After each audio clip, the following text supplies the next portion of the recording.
Alright friends, तो welcome back. Tutorial number 6 पे चलते हैं हम लोग। और लास्ट वीडियो में जो हमने बताया था, मैं कुछ चेंज कर दिया। मैंने वॉच लिस्ट कर दिया, steam platform list, steam platform detail कर दिया। और अपने serializer डॉट पाई में मैंने मॉडल serializer ही दोबारा कर दिया, वो हटा दिया मैंने। क्यों? क्योंकि भाई ये बहुत कॉमन यूज़ होने वाली चीज़ें हैं। वो सब हाइपर लिंक वाली चीज़ें बहुत कम इस्तेमाल होती हैं। जब आपका कोई क्लाइंट बोलेगा तभी आप इस चीज़ को इस्तेमाल करना है, वरना वो चीज़ें बहुत कम आपको देखने को मिलती हैं। अब हम व्यू सेट्स एंड राउटर्स के बारे में बात करते हैं। ये भी बहुत इंपॉर्टेंट चीज़ें हैं, बट इम्पॉर्टेंट तो खैर उतनी नहीं है। ये ज़्यादा इंपॉर्टेंट नहीं है। ये बस आपका कोड को और छोटा कर देती है और कुछ नहीं, ठीक है। तो भैया ये आपका जो व्यू सेट्स है, ये क्या काम करता है? ये आपको वही कोड छोटा करने का काम करता है। That allowed the developer to concentrate on modelling the state and interaction of the API and leave the URL construction to be handled automatically based on common conventions. कुछ कॉमन कन्वेंशन के हिसाब से यूआरएल कंस्ट्रक्शन आपका अपने आप से हो जाता है और व्यू की तरह ही होती है। और इसमें क्या होता है, रिट्रीव और अपडेट व्यू क्लास की तरह होती हैं, except they provide operation such as retrieve और अपडेट। और ये गेट और पुट मेथड नहीं प्रोवाइड करते हैं, ठीक है। गेट और पुट मेथड नहीं कराते। और view sets class is only bound to set up method and at the last moment when it is initiated to sets of view typically by using router. मतलब वो क्या है कि व्यू सेट्स और router को ना आप सेम तरह से इस्तेमाल कर लोगे। राउटर क्या करता है, राउटर जो है आपका यूआरएल्स को डिफाइन करने के लिए बहुत ही अच्छा तरीका होता है, कॉम्प्लेक्स यूआरएल्स को। तो वही डायरेक्टली करके देखते हैं। इन्होंने देखो बना रखा है from rest framework import view sets, और फिर उन्होंने बोल रखा है रीड ऑनली में कर दो, हमारे यूजर्स को खाली शो कर दो रीड ऑनली में, ठीक है। और इसने क्या कर रखा है भाई, रीड ऑनली के केस में इसे सब कुछ कंबाइन कर रखा है, यानी कि डिटेल्ड व्यू और पर्टिकुलर लिस्ट व्यू, वो दोनों डिफाइन, वो एक ही जगह इसने कंबाइन कर रखा है। तो डिटेल वाला भी ये सब कुछ एक जगह कंबाइन हो जाएगा। दूसरा एग्जांपल देखते हैं, स्निपेट व्यू सेट। इसमें मॉडल व्यू सेट है। जैसे इसमें क्या था, read only model view set था, इसमें मॉडल व्यू सेट है। मॉडल व्यू इसमें तो बता दिया था ना, खाली आपको रेडी करना है। इसमें जो है आपको देखना पड़ेगा कि क्या है। हमने रीड ऑनली मॉडल सेट ऊपर यूज़ किया, जिसमें रीड ऑनली ऑपरेशन होती है। We are still setting query set and serializer class attribute. और हम अभी भी क्वेरी सेट और serializer क्लास जो है डिफाइन कर ही रहे हैं, जो हम पहले भी उसमें करते थे। बट हमको उनको अलग अलग करने की जरूरत नहीं कि डिटेल का अलग कर रहे हो और उनका अलग कर रहे हो, ठीक है। Now we are going to replace snippet list, snippet details, snippet highlight view class. We can remove 3 and replace them using single. इन सिंगल की मदद से होता है। और इसमें लिखा हुआ भाई automatically list, create, retrieve, update, destroy सब कुछ मॉडल व्यू में होता है। इतना चीज़ें लिख देनी है आपको। और ये कुछ एक्स्ट्रा फंक्शन है जो आपको प्रोवाइड होते हैं। This time we use the model view set in order to create the complete default read and write दोनों होते हैं मॉडल व्यू सेट में। नोटिस करोगे एक्शन डेकोरेटर जो होता है वो कस्टम एक्शन को डिफाइन करता है, जैसे हाईलाइट। अगर कोई एक्शन लिख दोगे तो एक्शन डेकोरेटर क्या करता है, वो आपका एक कस्टम कोई परफॉर्म करने के लिए इस्तेमाल होता है।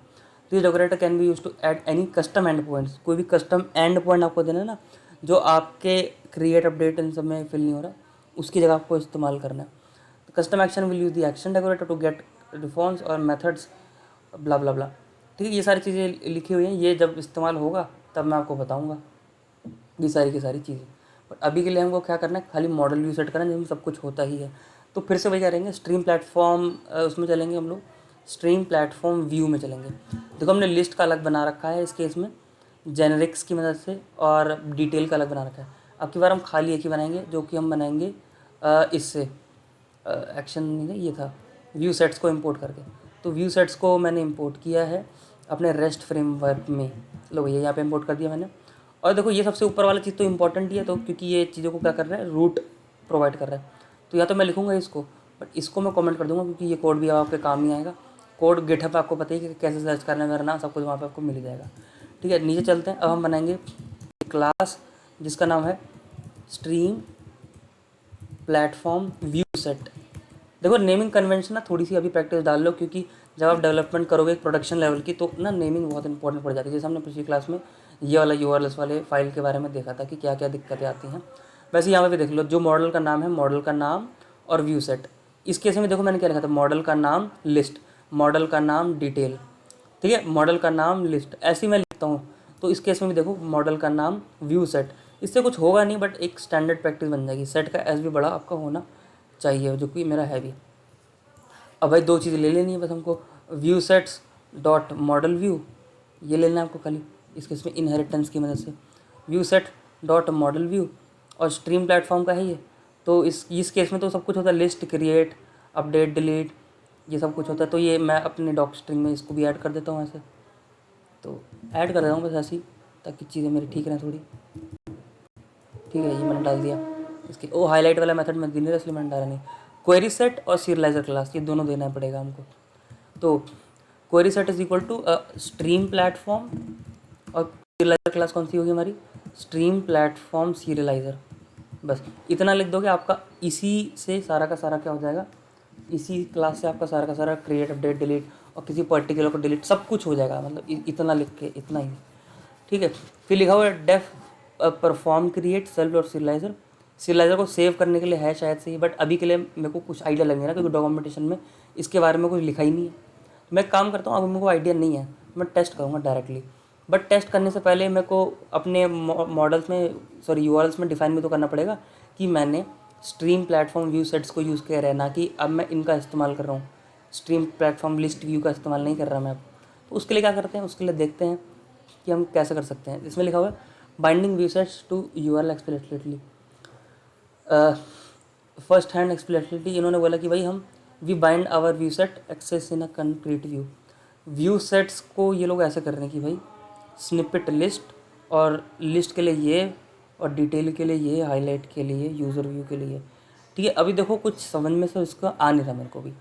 अगर समझ में ना आए तो क्या कर सकते हैं, कॉपी कर लेते हैं यहाँ से ये लेकर यहाँ तक, और एक बार टेस्ट ही कर लेते हैं चीज़ों को। ठीक है, चीज़ों को टेस्ट कर लेते हैं। और ये हम क्या कर रहे हैं, urls.py में कर रहे हैं। तो एक काम करते हैं, इनको इंपोर्ट मैंने कर ही लिया।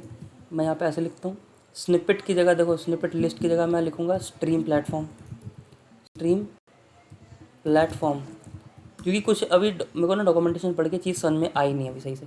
स्निपेट व्यू सेट, इसको इंपोर्ट भी करना है, तो इंपोर्ट कर लेते हैं from current location dot views.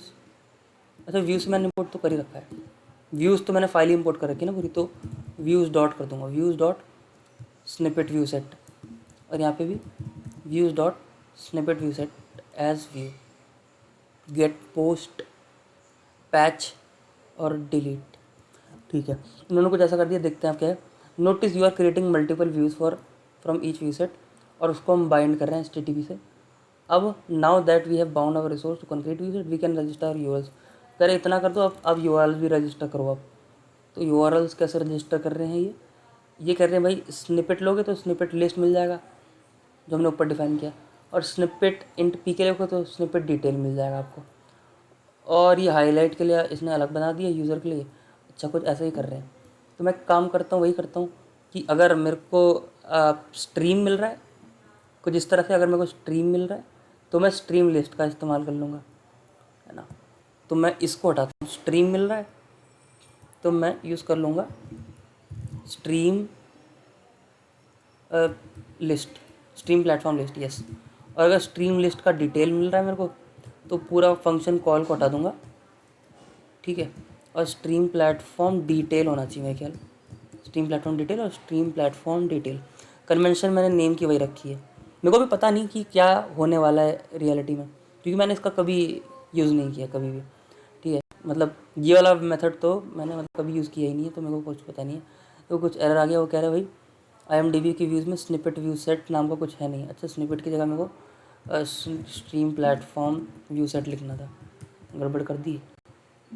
थोड़ा सा इसको कर लेते हैं फिर से मैंने क्या किया, रिलोड किया चीज़ों को। अब मेरे को सही में पता नहीं कि क्या होने वाला है, कि यहाँ से देखने क्या वाला है, बट स्टिल मेरे को इतना पता है कि भाई व्यू सेट से क्या होगा, सारा का सारा काम हो जाएगा, लिस्ट का, क्रिएट का, रिट्रीव, अपडेट, सब कुछ काम हो जाएगा। बट थोड़ा यूआरएल से हमको थोड़ा काम करना पड़ा। चलते हैं, देखते हैं एक बार कि क्या दिखता है मेरे को। देखो स्ट्रीम में गया मैं, जैसे मैं स्ट्रीम में गया, this view set automatically provides, उसने थोड़ा डिस्क्रिप्शन प्रोवाइड कर दिया और बोला भाई सब मैं कर दूंगा, और मैं देखो कर भी पा रहा हूँ, है ना। 5 6 जैसे मैं लेटेस्ट से कोई नेम ऐड करने की कोशिश करता हूँ, जैसे कि मैं लिख देता हूँ कि फ्लाईडेक टीवी। मान लो ये एक हमारा स्ट्रीमिंग प्लेटफॉर्म है जिसमें बोला जाता है कि this is a good channel.